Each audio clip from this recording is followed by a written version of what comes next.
वो देखो 10th class में भी क्वेश्चन आता है, बार बार पूछेगा कि प्रथम 5 आभास संख्या या 10 आभास संख्या का मान निकालना है। आभास संख्या स्वयं को छोड़ के ना किसी दूसरे संख्या से क्या होता है, भाग नहीं लगता है। तो जोड़ लीजिए 5 को ना, तो मान लीजिए जब 5 को संख्या लेगा 2 होगा नु, 3 हो जाएगा, 5 हो जाएगा, अब क्या हो जाएगा, 7 हो जाएगा, 11 हो जाएगा। 1 2 3 4 5 हो गया, जिसमें स्वयं को छोड़ के किसी दूसरे संख्या से भाग नहीं लगता, समझ ला नु।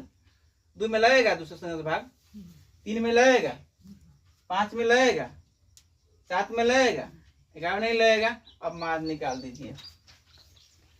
अब मान थोड़ा क्या होता है, सभी प्रेक्षणों का योग बटा कथी, सभी प्रेक्षणों की संख्या।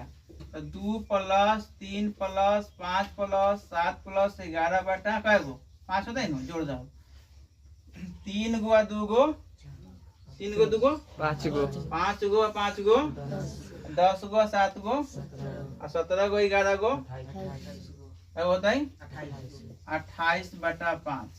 28 में 5 से भाग दो तो कितना होता है, 50 कट गए। 5 में से 3 गए, अच्छा 5 में से कितना हुआ, 5 में से 8 में से 5 गए कितना होता है, 3.0, 5 छक कितना हो जाएगा, 5.6 बन गया, आ गया, बन जाएगा। परीक्षा में 100% आना गया। परीक्षा में थोड़ा सा ध्यान दीजिएगा, तो माध्य चैप्टर से आपको 100 में 100 क्वेश्चन को सोल्व कर दीजिएगा। आप इसी टाइप का क्वेश्चन घर बना लीजिएगा और बना के बनाइएगा, 2-3 में वीडियो देख लीजिएगा। और जहां हमने लिखी है प्रथम 5 आभास संख्या, वहां लिख दीजिए प्रथम 6 आभास संख्या, 7 आभास संख्या, लिख के बनाइएगा। और बन जाता, सोच लीजिए परीक्षा में हम हिसाब को बना सकते हैं। नहीं बना तो फिर एक बार चला के देख लीजिएगा, 100% बन जाएगा।